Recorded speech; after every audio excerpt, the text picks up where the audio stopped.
Welcome sports fans, welcome back to This or That Sports TV. I'm Joe Mar. I am Rush. And sorry for the lack of energy guys, but a sleepless night, we don't sleep all now.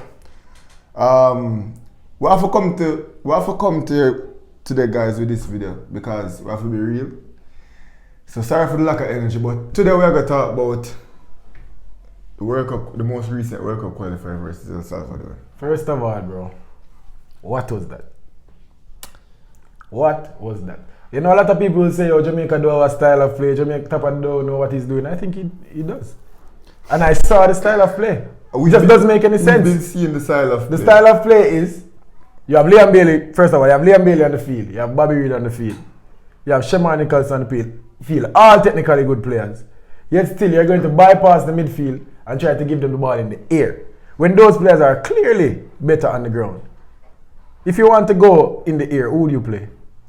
Well, to be honest, thinking about that game, bro, as you said, the style of play. I saw it. There was a style of play. Why, and it's the thing that we Jamaican fans will harp on perpetually. Why just kick away the ball? Damian Lowe is a good passer, but his passing statistics must be so bad.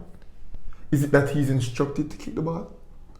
Has Andre Blake made a short pass? Like, I just cannot understand why is it that we intend to just be constantly kicking away the ball. And if we're going to start who we started, Bobby Reid and Liam Bailey and the technical Kemar Roof, all the military Guna fans would understand that reference. Wouldn't the best way to play is just get the ball on the ground and get it wide to those guys and allow them to isolated on the flanks, try to get crosses in the box, try to get pullbacks and score from those opportunities instead of trying to kick the ball in the air to short players, because Liam Bailey is not a tall man. Bobby Reid is not a tall man. Try to get knockdowns. Liam Bailey did not win that one header, bro. But how do we expect Liam Bailey to win headers? And when Liam Bailey got the ball on his feet, it was magic. Every time Liam Bailey got the ball to his feet, he did something that impressed me.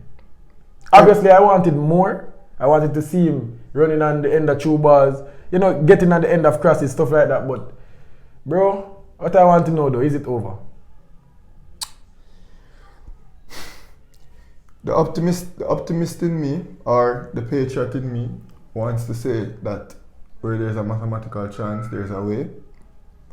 But the realist in me, especially considering the form that the three top teams are on, and the outstanding heroics of Panama to just get the result regardless of the situation, I just don't see us being able to recover to get a top 4 spot at this point. And it breaks my heart to say that. What I will say, bro, is, as a football fan, you lead with two things. You lead with your heart sometimes, or you lead with your head. My head is saying that we won't make it to the World Cup. But my heart is saying that if we beat America on Tuesday. No, I'm just saying, as a football fan, man. You know the feeling. My heart is saying if we beat America, because to be honest, we have 14 games to play, right? Yeah, that was. We played 7. So that's half of the qualifying campaign gone. We are sitting 6th. We have to have an outstanding second half of the campaign to even have a chance. Well, the positive thing is that we'll be playing the majority of our remaining games. 5 of 7? At home in front of fans. And we have 5,000 on Tuesday, which will be a part of the 5,000 guys. Mm. And then I would assume we'd have more against Mexico, and then more against El Salvador, so on and so forth. Can we manage to get 3 points from all our remaining home games? Because if we do, we will qualify for the World Cup. Bro. But can we manage to pull that off? I'm done making predictions and I'm done being hopeful. At this point, I'm just supporting the boys, I'm cheering the boys on. But I'm done putting You're an Arsenal fan, right? I'm an Arsenal fan. You know what this feels like. We've been here before. You get some false hope. Like the Honduras game. And then we're back here with maybe the same level of team. El Salvador should not be outplaying Jamaica in no football game. Seeing as you said that, You want to break down the game? Yeah, let us speak about Talk it. about it. 18 shots to what? 8? Pull up the stats. 18 shots to 8 overall. 4 on target to 2. In our pre-game breakdown, you would have seen us make reference to a few El Salvador players. Want to see the possession stats? Pathetic. Want to see the passing stats? 446 passes to 314. A Jamaica team with Ravel Morrison in it. That's that's the point that I was just trying to. The vast majority of players who play for El Salvador play in El Salvador, with a few MLS players, right? Or MLS players cannot get on the pitch. So this is what I am just. It's baffling, man. I just cannot understand why. When Ravel Morrison and Devon Williams came on, and we saw where the game changed, we saw where they put the ball on the ground and started moving it left to right, making advancements. Why is it that, bro, I just cannot understand. Can somebody please in the comment section help me out? Just allow me to understand. And what do you think about his late game substitution taking off Leon? Poor. Bro, the substitutions, first of all, Ravel Morrison should have started that game. We should have taken the game to El Salvador. Right? That's just my opinion. But you start the game with 2 defensive midfielders. Wrong out the gate. You're already giving the wrong message to the supporters. Then in the game, okay, we're 0-0, 60 minutes played in the game. You want to change it up. You know, a draw is a loss. Okay, you take Watson goes down hurt. Then you take out the next defensive cover that we have in midfield. You take up Anthony Grant and just threw everything. Yes, we got a goal out of it, but we also conceded. He took off the midfield coverage, bro. And that is just madness. You bring on Antonio with 20 minutes to play. Less than 20 minutes. Poor. Yeah, he brought on Antonio less than 20 minutes to play. Poor. But with that, let's segue into the individual brilliance of Mikel Antonio. Well, that's what you have Mikel Antonio in this squad for. That's the purpose of players like Mikel Antonio, Ravel Morrison, Liam Bailey. To make something out of nothing. You have to give us moments. These are moments players. All of those guys are starmen on their individual team. Club team. Yeah, on their domestic team. Way more talent than this team. Far. You see Ravel Morrison is Wayne Rooney's guy in Derby.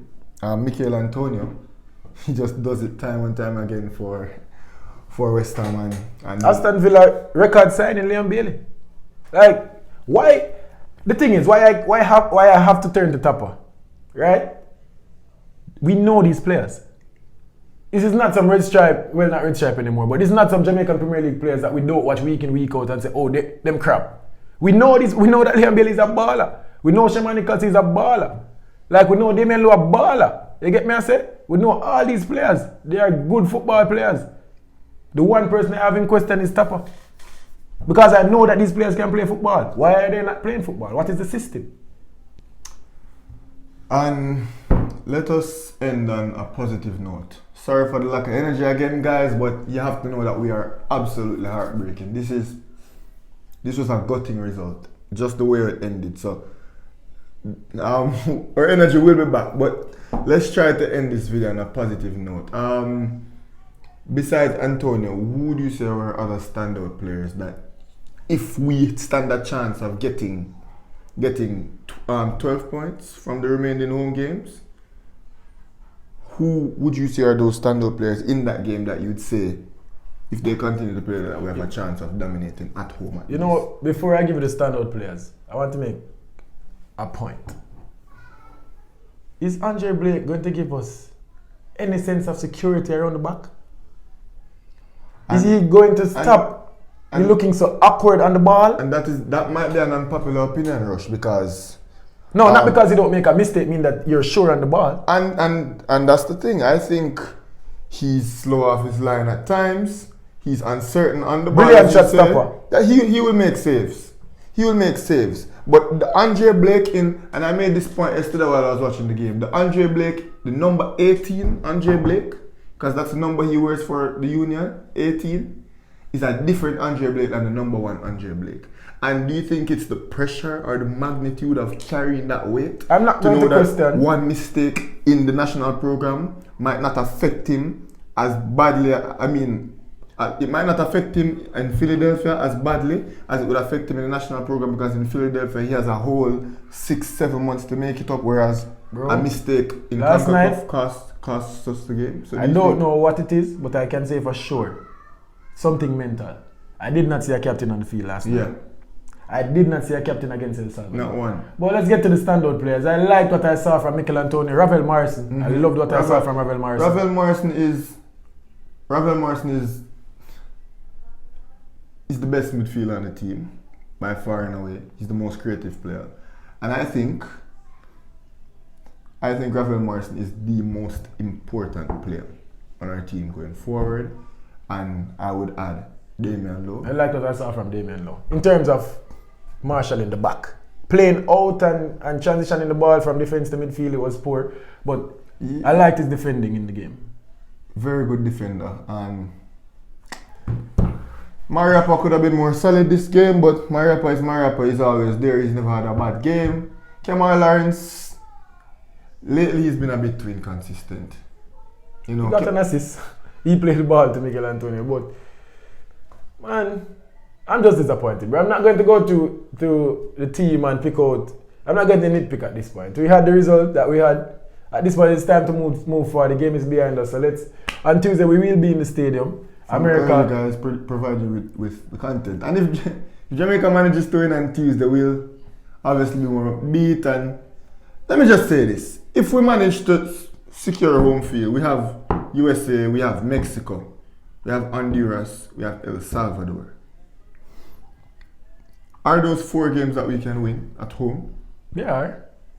There are 4 games that we can win at home. Brother, my personal opinion, has nothing to do with what we do on the field, My personal opinion has everything to do with the players that we have. So I know that we can beat these teams. We shouldn't be struggling to play football with any team except America and Mexico. Just my personal opinion. But it is what it is. Some things to look out for though Tuesday. We're doing a pre-game, try to get some reaction from the fans pre-game. Yeah. Also post-game, we're doing a match day vlog. We might do a live stream to get the players warming up. And for sure, guys. So, at whichever point you are seeing this, if you check our Instagram page, we will be notifying you guys as to when we'll be probably going live at the stadium. Pointing out the players warming up, seeing the players get ready for the game, guys. So that's something that you guys would want to see. I'm not sure if we're going live on Instagram or YouTube, but we definitely will be going live on that day. So please, guys, just stay attached to your phone. Plug the Instagram. This or That Sports TV. No underscore, no symbols, no numbers. This or That Sports TV. Tuesday is going to be a big day, guys. Also, some other updates. Manning Cup school previews. That is some work that we've been doing, and honestly, in our very humble opinion, they have been extremely good. We have been having such a fulfilling time speaking to these players. Kerry Hamilton, standout goalkeeper for Calabar. We saw him play in the opening game, one of the most outstanding players. First feature, so you guys will see that very soon. Also the Calabar baller number 10 who won the man of the match. He's in our feature. We have an interview with him. So look out for all those videos. Don't forget though, like, comment, share and subscribe. We want more people to see these videos because we're giving it our all and we're doing it the best that we can. So yeah guys, stay tuned and share the videos. Yeah. Out.